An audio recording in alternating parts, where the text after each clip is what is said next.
ಕೆಲಸದ ಜಾಗದಲ್ಲಿ ದೃಷ್ಟಿ ಅಂದಾಗ ನೋಡಿ, ರಾಹು ಎಲ್ಲೋ ಒಂದು ಕಡೆ ನಮಗೆ ಕೆಲಸ ಮಾಡುವಂಥ ಜಾಗದಲ್ಲಿ, ಧನಸ್ಥಾನದಲ್ಲಿ ಅಥವಾ ನಮ್ಮ ಒಂದು ಕೆಲಸದ ಜಾಗದಲ್ಲಿ ಇದ್ದಾಗ ತುಂಬ ಚೆನ್ನಾಗಿ ನಮಗೆ ಎಲ್ಲ ಪ್ರೋಗ್ರೆಸ್ ಜಾಸ್ತಿ ಕೊಡ್ತಾನೆ. ಅದೇ ರೀತಿ ನಮ್ಮ ಶತ್ರುಗಳನ್ನು ಕೂಡ ಜಾಸ್ತಿ ಆಗ್ತಾ ಹೋಗ್ತಾರೆ. ನಮ್ಮ ಶತ್ರುಗಳು ಏನಪ್ಪ ಅಂತಂದರೆ ಎಲ್ಲೋ ಒಂದು ಕಡೆ ನಮಗೆ ಡಿಸ್ಟರ್ಬ್ ಮಾಡೋದು, ಈ ಕಣ್ಣು ದೃಷ್ಟಿ ಮಾಡೋದು, ಮತ್ತು ಹೇಳ್ಕೊಳ್ಳೋದು, ಅಯ್ಯೋ ಇವ್ರು ತುಂಬ ಚೆನ್ನಾಗಿದ್ದಾರೆ, ಇವ್ರ ಕೆಲಸ ಕಾರ್ಯ ಚೆನ್ನಾಗಾಗ್ತಿದೆ, ಈ ಥರ ತುಂಬ ಬೇಕಾಗಿರೋರು ಏನು ಮಾಡ್ತಾರೆ ಅಂದರೆ ಶಾಪ ಹಾಕ್ತಾರೆ. ಅವ್ರಿಗೆ ಹಂಗಾಗ್ಬಿಡ್ಲಿ, ಅವ್ರಿಗೆ ಹಿಂಗಾಗ್ಬಿಡ್ಲಿ, ಜೊತೆಲೇ ಇರ್ತಾರೆ, ಡೆವಲಪ್ ಆಗ್ತಾ ಇರ್ತೀವಿ. ಸ್ವಲ್ಪ ನಾವೇನಾದರೂ ಮೇಲಕ್ಕೆ ಬರ್ತಾಯಿದ್ರೆ ಅಲ್ಲೇ ಶುರು ಮಾಡ್ತಿರ್ತಾರೆ. ಇವ್ರಿಗೆ ಹಿಂಗಾಗಬೇಕು, ಇವ್ರು ಅಚೀವ್ ಮಾಡಬಾರ್ದು, ಅದು ಮಾಡಬಾರ್ದು, ಇದು ಮಾಡಬಾರ್ದು. ಈ ಥರ ಒಂದು ಸಾಮಾನ್ಯ ಒಂದು ಶಾಪಕ್ಕಾಗಿರ್ಬೋದು, ದೃಷ್ಟಿಗಾಗಿರ್ಬೋದು, ಕಣ್ಣಿನ ದೃಷ್ಟಿಗಾಗಿರ್ಬೋದು ಒಳಪಟ್ಟಾಗ ನಮ್ಮ ಕಂಪ್ನಿಯಲ್ಲಿ ಲಾಸ್ ಆಗ್ತಾ ಇರುತ್ತೆ. ನಾವೇನಾದರೂ ಸಂಸ್ಥೆ ನಡೆಸ್ತಿದ್ರೆ ಅದನ್ನು ಮುಂದುವರ್ಸೋಕ್ಕಾಗೋದಿಲ್ಲ. ದುಡ್ಡು ಕಾಸಿನ ವಿಚಾರದಲ್ಲೂ ಕೂಡ ಸಾಲ ಸೋಲ ಮಾಡ್ಕೊಳ್ತೀವಿ, ಲೋನ್ಗೆ ಹೋಗ್ತೀವಿ.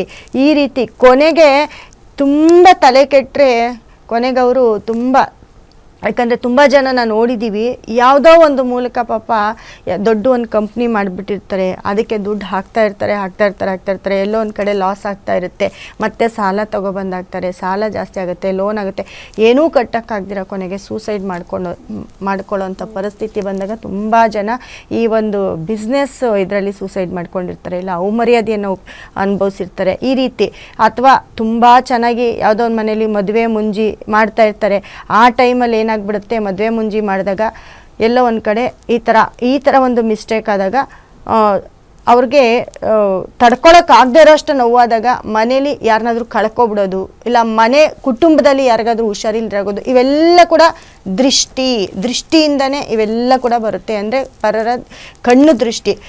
ಈ ಕಣ್ಣು ದೃಷ್ಟಿ ಹೋಗಿಸ್ಬೇಕು ಅಂತಂದ್ರೆ ಮಾತಾಡೋರ್ ಬಾಯಿ ಅಂತೂ ಮುಚ್ಚಕ್ ಆಗಲ್ಲ.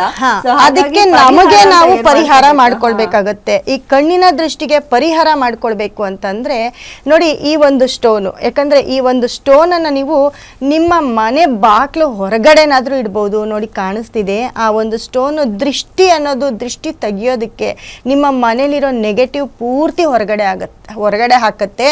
ನಿಮ್ಮ ಕಂಪನಿಯಲ್ಲಾಗಿರ್ಬೋದು, ನಿಮ್ಮ ಮನೆಯಲ್ಲಾಗಿರ್ಬೋದು, ನಿಮ್ಮ ಮನೆ ಹೊರಗಡೆ ಇಟ್ಕೊಳ್ಳಿ, ನಿಮ್ಮ ಮನೆ ಒಳಗಡೆ ಇಟ್ಕೊಳ್ಳಿ. ನೀವು ಎಂಟ್ರೆನ್ಸ್ ಆಗಿದ ತಕ್ಷಣ, ಯಾಕಂದರೆ ಇದೆಲ್ಲ ಕಾಣೋ ರೀತಿ ಇಡಬೇಕಾಗುತ್ತೆ. ಈ ಕಲ್ಲನ್ನು ಇಟ್ಕೊಂಡಾಗ ಕಂಪ್ಲೀಟು ನಿಮ್ಮ ದೃಷ್ಟಿ ಏನು ದೃಷ್ಟಿ ಆಗ್ತಿರುತ್ತೆ ಅದೆಲ್ಲ ನೆಗೆಟಿವ್ ಹೊರಗಡೆ ಹಾಕುತ್ತೆ. ಜೊತೆಗೆ ದೃಷ್ಟಿ ಆಗದೆ ಇರೋ ಥರ ನೋಡ್ಕೊಳ್ಳುತ್ತೆ. ನೋಡಿ, ನೀವು ಯಾವುದೋ ಒಂದು ಫೋಟೋ ಹಾಕಿರ್ತೀರ ಮನೆ ಮುಂದೆ ದೃಷ್ಟಿಗೆ, ಅದೆಲ್ಲನೂ ಕೂಡ ತಾತ್ಕಾಲಿಕ. ಬಟ್ ಈ ಸ್ಟೋನು ನಾನು ಅಂದೆ, ದೃಷ್ಟಿಗೆ ಕಲ್ಲು ಕೂಡ ಕರಗುತ್ತೆ, ಕಲ್ಲು ಕೂಡ ಒಡೆಯುತ್ತೆ ಅಂತ. ಅದೇ ಕಲ್ಲನ್ನು ನೀವು, ಈ ದೃಷ್ಟಿ ಕಲ್ಲನ್ನು ಬಳಸಿ ಖಂಡಿತವಾಗ್ಲೂ ನಿಮ್ಮ ಮನೇಲಿ ಆಗೋ ಅನಾಹುತಗಳೆಲ್ಲ ಕಮ್ಮಿ ಆಗ್ತದೆ. ಯಾಕಂದರೆ ದೃಷ್ಟಿ ಇಲ್ದಿರೋ ಮನುಷ್ಯ ಯಾರೂ ಇಲ್ಲವೇ ಇಲ್ಲ. ಯಾಕಂದರೆ ನಾವೇ ಸರಿ ನಾರ್ಮಲಾಗಿ ಒಂದು ಸತಿ ಎಲ್ಲಾದರೂ ಹೊರಗಡೆ ಹೋಗ್ಬಿಟ್ಟು ಬಂದಾಗ ತಲೆನೋವು, ಮೈಕೈ ನೋವು, ಕಾಲು ನೋವು ಬರೋದು, ಈ ರೀತಿ ಹೆಲ್ತ್ ಅಪ್ಸೆಟ್ ಆಗೋದು, ನನಗೆ ದೃಷ್ಟಿ ಆಗಿದೆ, ನಮಗೆ ಗೊತ್ತಾಗುತ್ತೆ ನಮಗೆ ದೃಷ್ಟಿ ಆಗಿದೆ ಅಂತ ಹೇಳೋದು, ದೃಷ್ಟಿ ನ್ಯೂಸ್ಕೊಳ್ಳೋದು, ಈ ಥರ ಎಲ್ಲ ಆಗ್ತಿರುತ್ತೆ.